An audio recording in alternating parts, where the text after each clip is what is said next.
Today we have some new information about the future of Destiny 2, and some details about the Shadowkeep DLC and some stuff that's going to be changing in the game. And this comes from a new interview at E3 with Jason Schreier and then Luke Smith and Mark Noseworthy from Bungie, and they do talk details about future content and changes, but there is also discussion of their general kind of approach with Destiny 2, their thoughts on returning content, locations like the Dreadnought, exotic weapons like Vex Mythoclast, and they talk generally about how they operate now as an independent studio. Specifically though, we do get a little bit more information about how armor is going to be changing in September, as well as the new artifact slot, some of the bonuses that we'll be able to get from that, and how they'll be unlocked over time. We'll break it all down in this video, guys. I hope you enjoy it as always. Now though, let's get into it. As I mentioned, this is a new interview from Kotaku, and I'll link it down below if you want to check it out. There is an hour-long discussion about Destiny 2, but Jason Schreier starts out by talking about Destiny as an MMO, and he asks if MMO is an accurate kind of description of the game and where they want to be, and Luke Smith says that we've dodged the word MMO for so long, but the truth is that the game has enough MMO-like tendrils that avoiding it any longer isn't the right thing. So looking at the future of the franchise, the MMO elements are things that we want to grow and improve. We started to re-enhance the RPG part with Forsaken, and we'll take a step further this fall, but we also have to get the social game in a better place than it is today. So clearly, Bungie have quite a few plans for Destiny 2 going forward, but Jason says he wants to get more specific on those MMO and RPG elements, and they expand on the changes that we're going to see to armor. So he says, I don't really feel like I'm able to tinker that much because I have to worry about power level over everything else, and is this something that Bungie are looking to change? Luke Smith says that the power climb is part of what you're describing, but it can override tinkering with other elements in the game. So as an example, from this fall, if you have a fusion rifle that you love, but you get some gauntlets that have enhanced hand cannon reloader, then of course you're limited on how much tinkering you can do,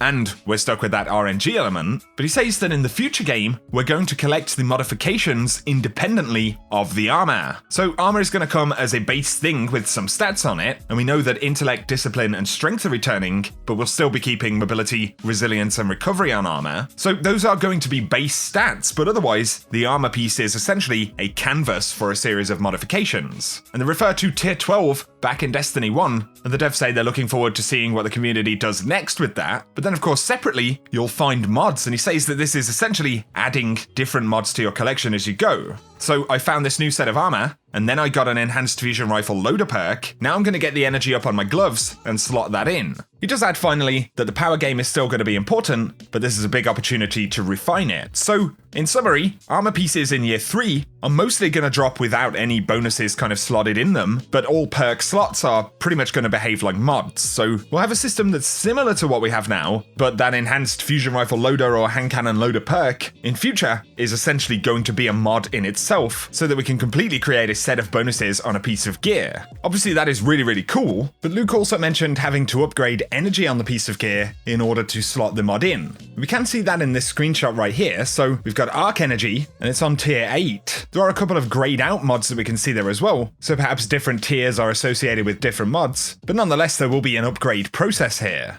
But next they talk about adding the new slot to the character, and of course that is the artifact. And Jason Schreier says, isn't this just an old slot and not a new one? Because of course we did have artifacts in Rise of Iron, and Mark makes a joke how they do this thing at Bungie, where they use a term that previously existed for something completely different, and they say that the artifact name could be completely different in September. But Luke Smith says that there are grids of mods you can unlock and choose between which have a bunch of different perks on them. All of the perks are seasonal, and they're trying to build these new perks into kind of pursuits. So there are the core mods like enhanced hand cannon loader, but then there are a bunch of mods that you layer on top of this that are kind of temporary overdrives for the character for progression for this season. And he says that there will be 25 mods each season. We'll have to construct them somehow, and they'll range from things that might not be super exciting at face value, so things like Vex can drop a ton of Glimmer. And he also adds here that they are going to be looking at economy, and they want currencies like Glimmer to be much more valuable. And so bonuses like this could fit into a new economy and not the one we have right now.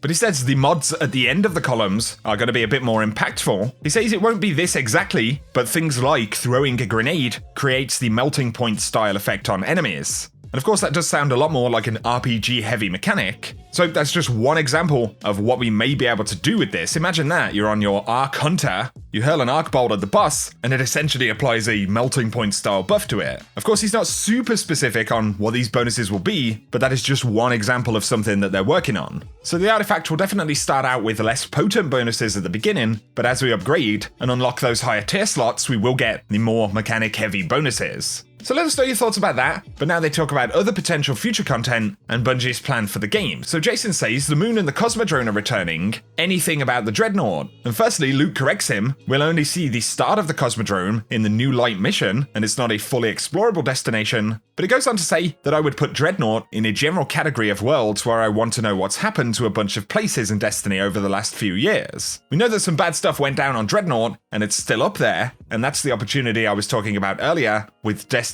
in general, and that is in reference to the returning moon in Shadowkeep. Jason does say, when are you bringing Vex Mythoclast back? And Luke says, the closest thing we've talked about to Vault of Glass was in an update I wrote when we seized control of Destiny. It's really poignant about how we're building this action MMO and a single evolving world that you can play anytime, anywhere, and that not everything is lost in the dark corners of time. There's certainly a pretty interesting quote, and it has got some folks, pretty excited. Of course, they may know that things like Vex Mythoclast might return to D2 at some point in the future, but really on the whole, this is a tease to the fact that there is a lot of content that Bungie want to look at again, and they're really not shutting down the possibility of anything returning to the game, including Vex Mythoclast. Luke Smith talks about the future of the story, and with Shadowkeep this fall, the next chapter is an overarching universe story. And they had said previously that they want to try and keep the momentum in the story between different seasons. And while right now we don't really know what the specific content plan for post-Shadowkeep is going to look like, the developers did hint really at the fact that they want to see how the game performs post-Shadowkeep and with New Light, and from there they'll kind of build a plan for the future based on how the industry and games are changing.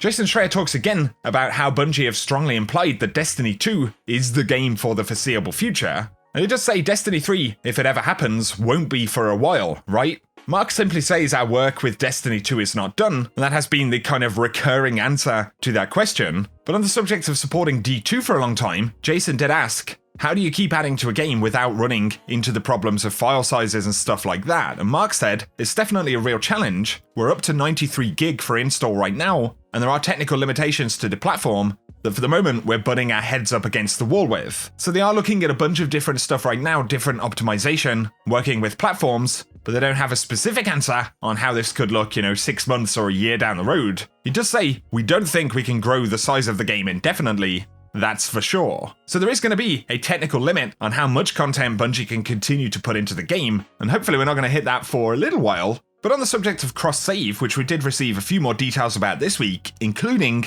that you essentially have to promote a specific account as the main guardians for cross-save, right? But Jason says you're only half solving the problem without crossplay.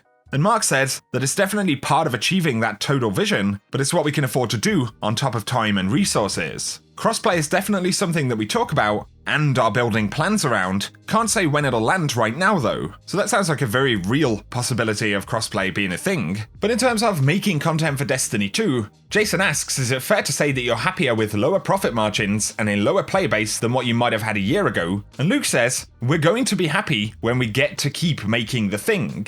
Looking at the team, we have a real responsibility to make something that's awesome for our fans, and it allows us to keep doing it. And without thinking too much about the profit margins and making the numbers work, it's certainly easier to work when you're self-publishing. The focus is building something for our core players that we're all going to love, and then making it easier for them to recommend it to their friends. We want to crush the barriers stopping people playing the game instead of changing the game to make people get into it. And that is a bit of assurance considering that Bungie are making the rest of the game kind of free to play. What they're saying is that they're not going to dumb it down in any way. We're not going to hit a Destiny 2 vanilla style problem again. On the whole, they're going with a different approach. Jason Schreier says, what is the future plan for the game on the whole? And Luke Smith says, I'm not going to say we have a 5-year plan. What we do have is a couple of images that the team has built over the years, striking, emotional images that point to where we have to get to. And he does confirm that these are concept art pieces meant to point in a direction. And so that's kind of a tease to bigger stuff in the future and Bungie's more ultimate plans for Destiny. But otherwise, there is a whole bunch of other pretty interesting kind of information about development and general insights into how these guys are thinking about and handling the game. So once again, I'll link the full interview down below if you want to check it out. But I'd love to hear your thoughts on the update to the armor that we're going to see in September, completely decoupling perks from armor and having them drop separately and then be slotted separately sounds really cool. Hopefully it will remove a whole bunch of irritating RNG when you're going for god-rolled sets of armor. But of course the artifact slot and the very kind of RPG heavy sounding bonuses there sound pretty cool. But I'd also be curious to hear any of your thoughts on teases to Vex Mythoclast, the Dreadnought. It'll definitely be interesting to see Bungie roll out Shadowkeep and to see how their plan evolves from there. But for now, if you guys have enjoyed the video, a rating below really helps me out. And if you're new to the channel, be sure to hit subscribe if you want to keep up to date with everything related to Destiny 2. Otherwise, thank you as always for tuning in, guys, and whatever you get up to, I hope you have an awesome day.